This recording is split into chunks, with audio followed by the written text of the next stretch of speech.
Maintenant, j'aimerais bien qu'on aborde le sujet, si tu veux bien, de l'amour inconditionnel. Pareil, ça paraît être une grande théorie, mais concrètement, ça donne quoi? On va dire, si tu as un exemple concret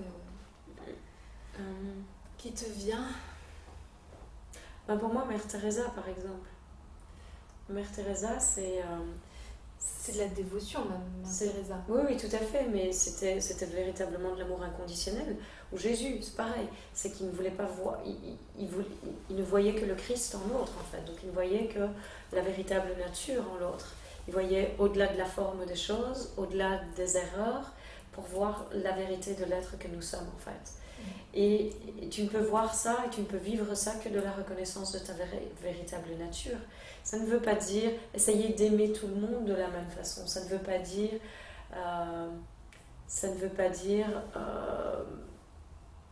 dans une relation particulière, en fait. C'est véritablement un état d'être. C'est un amour sans objet. C'est-à-dire que c'est voir au-delà des formes. Mère Teresa, par exemple, voyait les gens pour qui ils étaient. Et pourtant, elle avait un appel à leur donner un toit, de la nourriture, etc. Et elle suivait ça aussi. Donc ça répond même à ta question précédente. Ou est-ce que ça veut dire action du coup? Mais oui, bien sûr. Il y a des appels comme ça. Il y a des gens qui se sentent appelés par ça, par cette participation d'une façon bien concrète comme ça.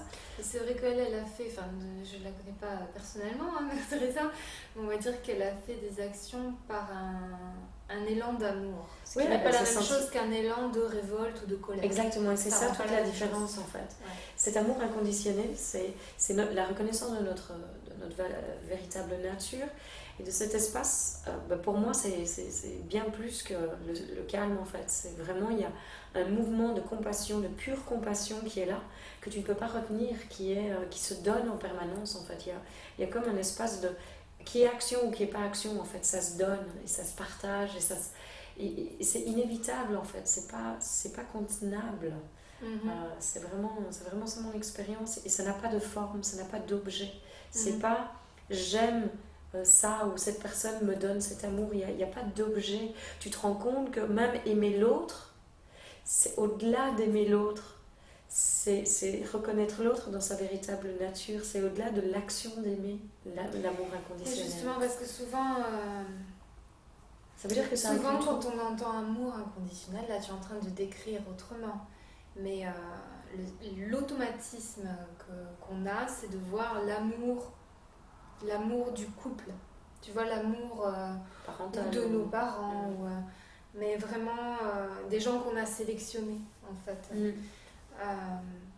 L'amour inconditionnel, c'est plus se reconnaître en l'autre, voir l'autre tel qu'il est, sans jugement. On en revient encore sur les mêmes sujets, sur les sujets tout à l'heure. Tout à fait. Et c'est vraiment pas le mettre dans une boîte, le voir vraiment dans toute sa beauté. Oui, exactement, toute sa splendeur et cette reconnaissance en fait que l'autre, c'est le même que moi. On a la même source en fait. Voilà. Et donc tu peux voir que c'est au-delà d'un amour entre deux personnes. Et en même temps, ce que tu vis entre deux personnes peut être le reflet aussi de cet amour inconditionnel, où justement la relation peut être l'opportunité de s'ouvrir à cet amour inconditionnel, de s'ouvrir et de voir au-delà des schémas, au-delà des habitudes, au-delà des croyances, au-delà de bien faire, mal faire, au-delà du bien et du mal, du juste et du pas juste, de la victime et du bourreau, pour reconnaître cette innocence profonde de l'être que nous sommes, qui n'a jamais fait quoi que ce soit de mal. L'amour inconditionnel, on pourrait même dire, parce qu'on essaye de mettre des mots, parce que l'expérience en elle-même, elle est indescriptible. Oui, mais juste pour essayer de démystifier un peu quelque chose qui surtout semble qu'on être... prend Mère Teresa, mais en fait, elle est assez exceptionnelle en son genre. On va dire, elle avait une certaine mission de vie. Oui, elle sentait vraiment appelée pour quelque chose. Voilà, on n'est pas tous des Mère Teresa. Il n'y a pas de souci à ça. Et ça peut se vivre dans le quotidien. Comme il est. Tout à fait. Ça se vit dans le quotidien en fonction de l'expression qui est la nôtre, individuelle et spécifique. Ouais. Simplement dans cette reconnaissance de ce que nous sommes. Donc, quelque part, on peut même dire, c'est bien avant que ça ait à voir avec l'autre, de nouveau, c'est de me reconnaître dans ma véritable nature. Et la personne qui m'a reçue hier me posait la question par rapport à ça. Il me disait, oui, mais la sexualité alors dans tout ça. Mais ça inclut tout. Donc ça ne veut pas dire non plus abstinence, ça ne veut pas dire chasteté. Tu fais l'amour avec tout le monde? Non, ça ne veut pas dire ça non plus. Qui pense ça aussi? Ouvrir son cœur ou l'amour inconditionnel, ça ne veut pas dire sexe avec tout le monde, quoi. Ça ne veut pas dire, du coup, tu sautes sur tout ce qui bouge. Ça ne veut pas dire ça non plus. Ça veut dire profonde écoute de soi, ça veut dire authenticité avec soi aussi, ça veut dire juste reconnaissance de notre véritable nature et reconnaissance de ça chez l'autre. Justement, tu dis le mot compassion, je pense que c'est bien de revenir dessus aussi, parce que souvent le mot compassion, on se dit mais non, mais c'est beau comme mot, mais concrètement ça donne quoi? Compassion, ça ne veut pas dire forcément automatiquement dire à l'autre ah oui je te comprends, je t'aime. C'est pas forcément ça la compassion. La compassion, c'est plus comprendre l'autre comme on pourrait se comprendre soi-même avec douceur, on va dire. La compassion envers soi, c'est se dire bah voilà, j'ai fait ça, c'est pas parfait, mais j'ai fait comme j'ai pu. J'ai fait tout ce que j'ai pu. La plupart du temps, on fait tout ce qu'on peut.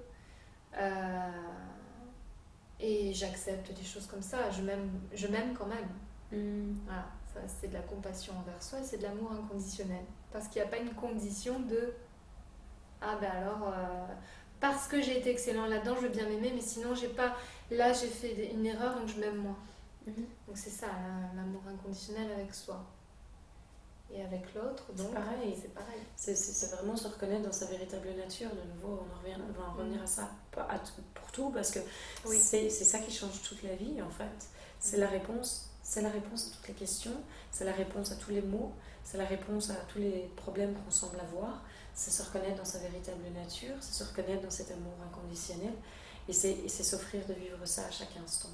Donc que ce soit par rapport à nous-mêmes, c'est se reconnaître là-dedans. Donc comme tu le disais de façon plus concrète, c'est ne pas voir l'erreur chez nous.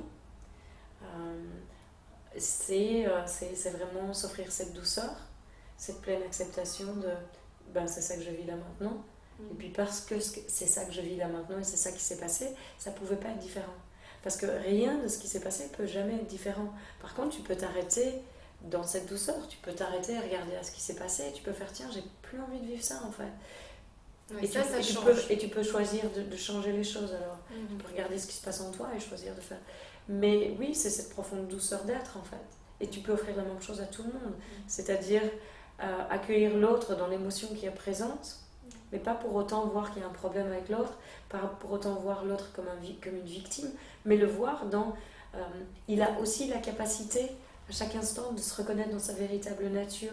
Et tu peux justement, au travers de cette présence et de cette écoute profonde et de cette reconnaissance de l'autre dans sa véritable nature, dans sa complétude, dans sa plénitude, et bien en fait l'amener à faire ressurgir ça en lui, sans même avoir besoin de mots nécessairement, juste dans cette présence, juste dans cette qualité d'écoute et d'amour en fait, de non-jugement. État d'esprit, de non-jugement. Et concrètement, dans le travail, ça donnerait quoi? Si par exemple, tu as un collègue qui vient te chercher, comme ça arrive à tout le monde, quelqu'un... La non-défense. Tu n'aimes pas tout le monde, on va dire, c'est pas évident d'aimer tout le monde, surtout quand on te les impose dans le travail. Bon, t'as pas choisi d'être avec ces gens-là, mais... Enfin, si quelque part t'as choisi, mais je vais reparler de ça. On va dire, dans cet exemple concret, tu fais quoi? Juste le fait d'avoir cet état d'esprit, normalement, ça devrait...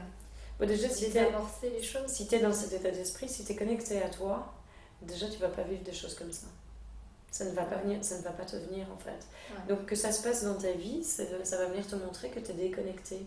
Et ça va te donner l'opportunité de voir les croyances qui sont encore actives en toi, qui font que tu vis ce genre d'expérience, qui font que ce genre de personnage ou ce genre d'expérience arrive jusqu'à toi.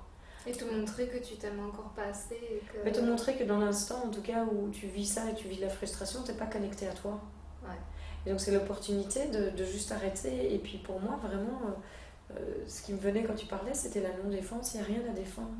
Et c'est vrai, parce que s'il y a justification, défense d'une position, quoi que ce soit, en fait, il y a quelque part, c'est nourri par une croyance, c'est quelque chose qui ne va pas avec moi. Il faut que je prouve ma valeur, il faut que je prouve que j'ai raison, il faut que je prouve que j'ai pas fait quelque chose de mal. Et donc cette défense, c'est déjà de l'attaque. Et donc c'est nourrir en fait ce qui se vit dans le mal-être qui vient de se déclarer. Alors que je peux voir aussi, tiens, mon collègue vient m'attaquer avec tous mes trucs, je peux voir, ok, j'ai pas du tout envie de vivre ça en fait. Je m'arrête pendant un instant, je reviens à moi, je suis comme, ok, qu'est-ce que je veux véritablement? Je veux le bonheur. Et dans cet instant, de revenir au moment présent, c'est-à-dire un moment hors du temps. Pour moi, c'est un bouton reset. Ce reset, c'est je veux pas ça, je veux le bonheur. Oui, tu veux pas ça, et alors tu fais comment dans ce moment-là? Eh bien, tu t'arrêtes et tu reviens juste vraiment au silence. Tu prends un moment. Tu peux même fermer tes yeux avant de répondre à ton collègue et te dire à toi-même, je ne veux pas ça. Je veux l'amour, ou je veux la paix, ou je veux le bonheur. Tu dis je ne veux pas ça, mais parce que ça m'arrive moi, et puis ça arrive à des gens où tu dis je veux pas ça, mais tu le vis quand même. Donc c'est peut-être tu veux pas ça, et du coup tu changes ton état d'esprit. Mais tu changes ton regard. Dans le fait de revenir à toi, oui. De revenir au silence, ou au moment présent, ou à cette paix qui est là, de prendre un pas de recul, j'ai envie de dire, c'est revenir à toi. Et de cet espace, c'est reconnaître, je veux autre chose en fait. Ce que je veux, c'est cette paix. Donc j'incarne la paix moi-même. Je prends le temps dans cette reconnaissance de me réaligner. Parce exactement. Que pour toi c'est peut-être facile, mais c'est pas facile pour tout le monde. C'est-à-dire tu te dis ça et du coup tu te réalignes, et puis plus tu prends l'habitude de te réaligner et plus ça vient facilement. C'est comme un muscle. Hein, et moins tu vis ces expériences-là en plus. Et moins tu vis ces expériences-là.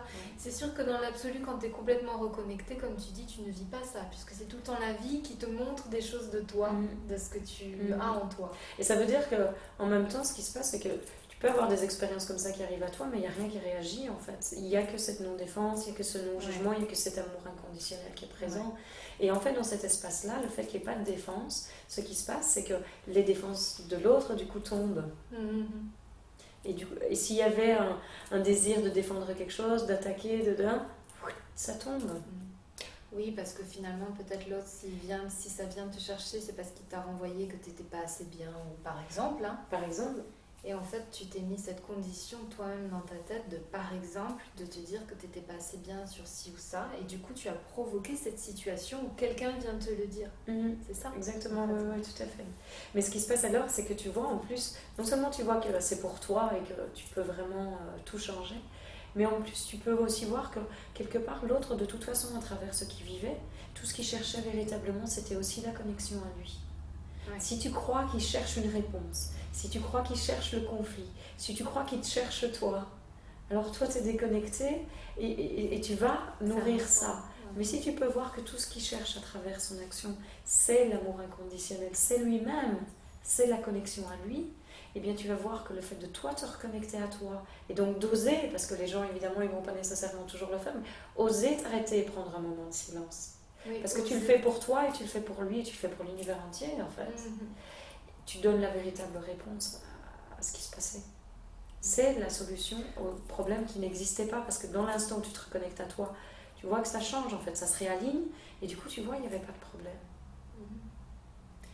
Oui, ça demande vraiment d'avoir envie du bonheur plus que toute autre chose. Parce que si tu te rends compte que ce que tu veux c'est le bonheur plus que toute autre chose, ou la paix dans ta vie, tu vas voir alors que ça devient simple. Si ça demande des efforts, c'est parce que tu veux plein d'autres choses dans la vie. Et c'est ok, c'est juste que vois ce que tu veux. Alors tu es déjà aligné rien que par le fait de voir ce que tu veux, au lieu de te faire croire que tu veux autre chose que ce que tu vis. Tu vois ce que je veux dire? Oui, je vois tout à fait ce que tu veux dire. Après, il y en a qui vont te dire mais non, mais moi je veux le bonheur, et pourtant ils vivent des conflits. Donc tu vois, c'est pas possible.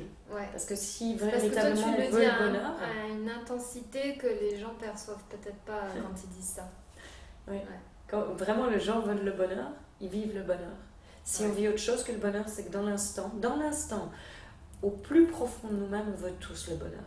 Mais moi je parle dans l'instant. Si on vit du conflit, c'est que quelque part il y a quelque chose qui appelle ça. Et donc l'opportunité, c'est d'aller voir qu'est-ce qui appelle ça. Et là, je peux me libérer et vivre. Me reconnaître dans ce bonheur. En fait. C'est ça qui est merveilleux. C'est là que tu vois la perfection de la vie. Tu vois qu'il n'y a jamais un événement qui est déplacé, en fait. Parce que tu vois que tout, justement, conspire en permanence à ce que tu puisses répondre à ton désir de bonheur. Et aussi, finalement, pour toujours plus t'aimer. Parce qu'on te renvoie des choses qui te blessent, que t'aimes pas, en tout cas. Tu te dis pas forcément que t'en souffres, que t'es blessé sur le coup, mais tu te dis juste j'aime pas. Et ça vient te titiller, et en fait c'est une occasion pour t'aimer. On en revient au sujet inconditionnellement. C'est-à-dire revenir et dire pourquoi ça me heurte comme ça, et finalement lâcher ces conditions en toi qui fait que tu n'arrives pas à laisser aller. Oui, c'est vraiment tu dis l'état de paix, l'état de connexion, moi je dirais l'amour inconditionnel, c'est ça aussi. Tout à fait. C'est fabuleux ce que tu dis parce que je pense en plus que tant qu'il n'y a pas tant qu'il y a quoi que ce soit qui est rejeté en nous, ou dans le monde, ou chez l'autre, qu'on essaye de... Ça, c'est... On juge et on rejette. C'est pas acceptable, c'est honteux, c'est pas bien, je devrais pas avoir ce genre de pensée, je devrais pas me sentir comme ça, je devrais pas vivre cette expérience. Tant qu'il y a ça, en fait, on va sembler devoir faire un effort pour revenir à soi, pour vivre cette paix, ce bonheur. Parce qu'on est encore dans le rejet de quelque chose. Et tant qu'il n'y a pas une inclusion totale de tout, en fait, il va y avoir des moments de séparation et donc de souffrance. Oui. Et donc ça veut dire quoi? Ça veut dire que quelles que soient les pensées qu'on ait, quelles que soient les émotions qu'on ait, quelles que soient les croyances qui sont là, c'est pas mal. C'est pas mal du tout en fait. Ouais. C'est juste ce qui nous habite au moment où on en prend conscience. Ouais. Et au moment où on en prend conscience, c'est l'opportunité de lâcher et de se rendre compte, mais c'est pas ça que je veux en fait. Je veux quelque chose de bien plus profond que ça. Et se rendre compte que c'est possible en plus.